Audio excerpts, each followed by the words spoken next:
আমরা লগারিদম এই অধ্যায়টি নিয়ে আলোচনা করছি। আমরা এর আগের লেকচারে লগারিদমের যে বিভিন্ন সমস্যা রয়েছে সেই সমস্যাগুলি সমাধান করেছি। আজকের লেকচারে আমরা লগারিদমের log4 1/64 এটা আমরা দ্বিতীয় পদ্ধতির সাহায্যে নির্ণয় করব। সো এর আগের লেকচারে আমরা log(4) 1/64 এর মানটাকে আমরা প্রথম পদ্ধতির সাহায্যে নির্ণয় করেছিলাম, অর্থাৎ লগারিদমের যে সকল ফর্মুলাগুলো রয়েছিল সেই সকল ফর্মুলার সাহায্যে এর মান নির্ণয় করেছি। আজকের লেকচারে আমরা দ্বিতীয় পদ্ধতি, অর্থাৎ প্রদত্ত আমাদের লগারিদমের যে মানটা দেওয়া আছে সেই মানটাকে আমরা সূচকে কনভার্ট করে নেব। সূচকে কনভার্ট করে নিয়ে, অর্থাৎ সূচকে রূপান্তর করে নিয়ে এর মানটা নির্ণয় করব। সো দ্বিতীয় পদ্ধতি। সো প্রথমে এটা ধরে নিচ্ছি আমরা যে ধরি x সমান log(4) 1/64। তাহলে দেখো আমরা কি জানি যে এটা জানা আছে আমাদের যে log(a(m) সমান যদি x হয়, তাহলে দেখো এটাকে আমরা এভাবে লিখতে পারি যে এই যে এটা রয়েছে বেসে তার মাথাতে x আসবে, অর্থাৎ a⁴x সমান হচ্ছে আমাদের m। কারণ এটা হচ্ছে আমাদের সূচকীয় আকার আর এটা হচ্ছে আমাদের লগারিদমের আকার।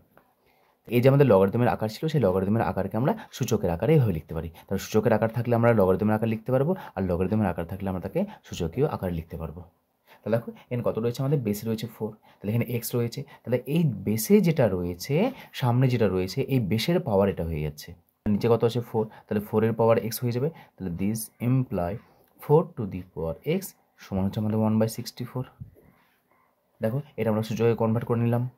প্রথমে এটা ছিল আমাদের, এটা থেকে আমাদের এ আকারে লিখতে পারি, আমরা এ আকার লিখতে পারি। তাহলে দেখো এখানে 4⁴x হয়ে গেল সমান হচ্ছে 1/4। লগ কিন্তু ক্যান্সেল হয়ে গেল, এখানে কিন্তু কোনো লগ নেই।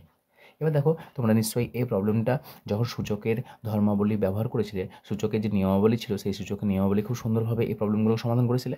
তো এখানে আমরা কী করবো, 4⁴x রয়েছে, তাহলে এই যে 1/64 রয়েছে একেও আমরা কী করবো 4⁴x আকারে সাজানোর চেষ্টা করবো। তাহলে 1/64 অর্থাৎ শুধুমাত্র 64 দেখে নাও, 64 কত আসছে আমাদের, 4 দিয়ে ভাঙো, 4 × 64, 4 × 4 = 16। তার মানে 64কে আমরা লিখতে পারছি 3টে 4-এর গুণফল, 4 × 4 × 4, অর্থাৎ এটা লিখতে পারছি আমরা 4-এর পাওয়ার 3। তাহলে এটা তাহলে এখানে লিখছি আমরা 4⁴x সমান 1/64 যা লিখছি ⁴ লিখছি, তাহলে 4⁴। আচ্ছা, এটা যদি 4⁴ হয় তাহলে দেখো আমরা জানি যে 1/x⁴n এটা আমরা সূচকের ধর্মাবলী জানি কত, -n হয়ে যায়। যদি নিচে পজিটিভ থাকে তাহলে তাকে যদি উপরে পাঠাতে চায় তাহলে পাওয়ারে কত হয়ে যায়, এই প্লাস এনটা -n হয়ে যায়। তাহলে দেখো না 4⁴ আছে, তাহলে কত হবে এটা আমাদের 4⁴x সমান হচ্ছে 4⁻³ অপর আমরা ধর্ম কি জানি যে x⁴m সমান যদি আমাদের x⁴n হয়, দেখো বেসটা সমান রয়েছে, তাহলে এই দুটো যদি সমান থাকে তাহলে উপরে পাওয়ার দুটো সমান হবে। এটা ইমপ্লাই কত হবে, দিস ইমপ্লাই m = n। এই ফর্মুলা ব্যবহার করবো আমরা। তাহলে m এর মান যদি m হয় তাহলে এখানে দেখো এটাও 4 রয়েছে, এটাও 4 রয়েছে, যেটা সমান রয়েছে সেটা ভুলে যাও। তাহলে উপরে কি আছে, x এর মান কত হবে, -3। So this imply x = -3।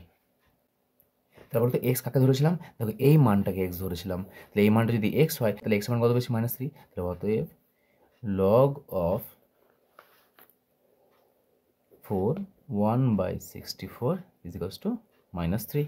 তাহলে এইভাবে আমরা সূচকীয় পদ্ধতি অবলম্বন করেও আমরা লগের মানগুলোকে নির্ণয় করতে পারি।